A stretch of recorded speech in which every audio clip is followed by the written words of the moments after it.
Hello everybody, welcome back to another video. Today is another episode of reviewing NHL teams so far. As today we gotta take on the Chicago Blackhawks. But before we get into that, if you are brand new to the channel, make sure to hit that subscribe button. And if you're subscribed already, make sure to slap that big old ass like button as well, as it is very much appreciated. As I said already, we're talking about the Chicago Blackhawks, who announced not that long ago that they are rebuilding, which to me is the smartest idea for the Chicago Blackhawks. And I know Blackhawks fans will be upset about it and all this. Guys, you can fuck off, alright? You've guys gotten Stanley Cups after Stanley Cups. It is time for you guys to finally rebuild and just have that resting period. You guys need it. Duncan Keith, 37 years old. Corey Crawford's gone over to New Jersey. You have Kane and Taves. Taves is nowhere near what he used to be, as he's 32 years old. And Kane, yes, he's still producing, but without Taves and without the rest of the team, I mean, he is really nothing. And I still give a credit to Patrick Kane. He's still one fantastic player and still plays hella good hockey. But is he the type of player that he used to be? No, he is definitely aging. He's still one of the best players in the NHL, but nowhere near one of the best wingers. Now, after everything that kind of happened with Stan Bowen announcing that they're rebuilding the team, which I thought was a smart idea, Kane, Taves, and most of the group that was veteran leadership, I heard, got very angry about the moves that Stan Bowman did. So, do we think Kane and Taves, will they might be moving some of those guys? Which, if you guys want to know more about Patrick Kane, you guys should check out Perlo Wisdom. His link will be down in the description below. They've just been doing a bunch of mock trades about Patrick Kane and just all that sorts of stuff. So if you want to watch that cool content, go check him out. It's a lot of fun to watch. But yeah, Patrick Kane, where will he be going if, of course, there is a trade that needs to be done? But I like the way that Chicago is kind of built right now, as they still have all their draft picks, which is really nice, except for the third. So you look at all the picks and what they did this offseason, they really didn't do too much. They traded away Brandon Saad, who was one of the more underperforming, overrated players in the NHL, for Nikita Zadorov, which is a really solid defenseman. They signed him onto a $3.2 million deal, which gives them a pretty solid defensive core with Keith, Dehan, Murphy, Zadorov, Boqvist, and Sealer, right? And you look at their depth charts, right? And I mean, that's not too bad of a defensive core. I mean, Ian Mitchell, I don't know if he's really going to be playing there or not, or if they're going to be playing Nick Sealer instead, or whoever they want to play. I don't know. We'll have to kind of see, but we know it's going to be a very young defensive core, right? It's going to be mainly catalyzed by Adam Boqvist, right? The team is going to build their future around Boqvist, Kirby Dach. They got Nylander, DeBrincat, Duke, Kubalik. They got a lot of young pieces already that are really playing good. And they've been drafting decently as well. They've just been getting high draft picks, right? I mean, they got Lucas Rakell, which I think will be a nice young Russian for them to develop, a nice guy to pick up. I don't know too much about Lucas Rakell.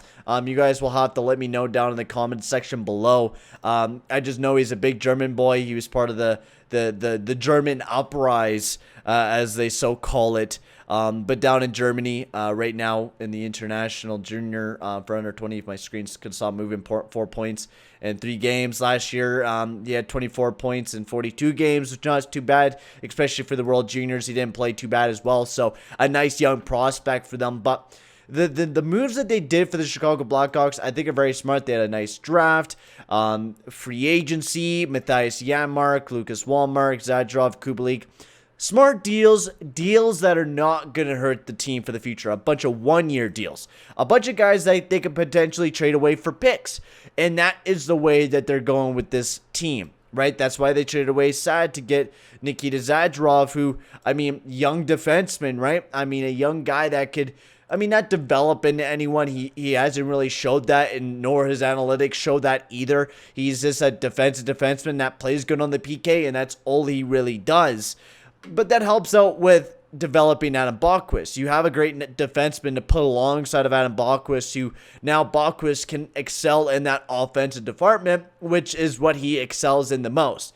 He is nowhere near a defenseman. He is a offensively pure defenseman, which is sometimes what we've been seeing in the NHL. And Adam Bockwist, a lot of people don't talk about him, but he is the next upcoming defenseman that we are going to be talking about. But a lot of people are going to overlook him because of Kale Maker, because of Quinn Hughes. But Adam Bockwist is a very, very good defenseman for the Chicago Blackhawks, and we should be watching out for him. 13 points and 41 games is not that bad for a nice young 20-year-old defenseman like Adam Bockwist. I am really, really liking him. Not just because of my franchise mode series that I did on him. No, not just that. Just because Bockwist is a guy that is going to be a future offensive defenseman. He came out of the London Knights program there. And we all know the London Knights program is a very, very high-quality program there in the OHL. So already the Chicago Blackhawks are looking pretty well. This year, they're going to be a bottom feeder team, without a doubt. They're going to be aiming for A2 Ratu. They're going to be aiming for a lot of those #1 picks in that next year's draft.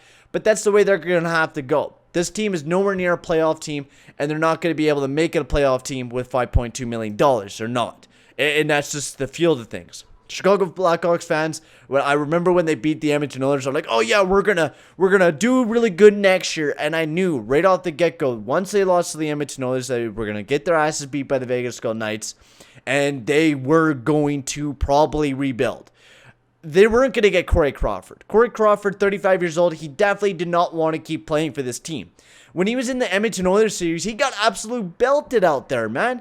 He was taking shots after shots after shots, right? This team is a good defensive quality team, but definitely not the best. The reason why they beat the Edmonton Oilers is because they had a way better 5-on-5 game than the Oilers because of Kane Taves. They were playing absolute fantastic, no doubt about that. But this team is not going to be able to make it to the playoffs for a while. They're not. And that's just the doubt of that and the honest truth about that. And I'm sorry, Blackhawks fans, that you're going to have to now suffer through probably a very hard rebuild, especially with the rough contracts that you got with Brent Seabrook, Andrew Shaw, Duncan Keith, and especially with Jonathan Toews, because he's not nowhere near worth $10.5 million. Jonathan Toews has really taken that drop off. He's not that well defensively as he used to be.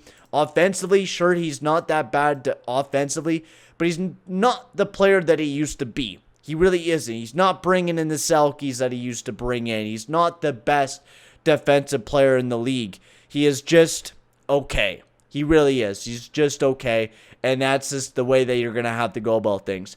I am really excited about the future for the Chicago Blackhawks, though, and you guys should have a very good look at the team's future. You got DeBrincat, you got Dak, you got Nylander, Strome. If Nylander and Strome really start turning out to be good players, then that's awesome. You're practically got a one-way ticket to maybe winning another Stanley Cup here in the future. But I'm gonna end the video here, guys. I'm gonna give the Chicago Blackhawks an A.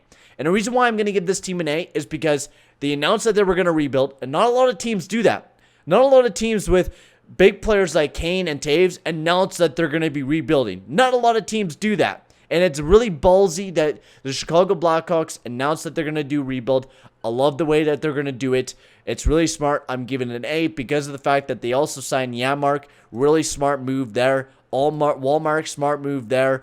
Zadrov, smart move trading away Sad, getting rid of his crappy contract. Not just that, just getting rid of him. It gives more opportunities to players like Janmark, like DeBrincat, like Nylander, like Kubalik. So I'm excited for the future for the Chicago Blackhawks team, but guys, you're going to be in for a hard rebuild. I'm giving this team an A because they were smart announcing a rebuild, which is really ballsy to do in a franchise like the Chicago Blackhawks. But I'm going to end the video here. Thank you very much for watching. Make sure to like and subscribe, and I'll see you guys all in the next video. Adios, amigos.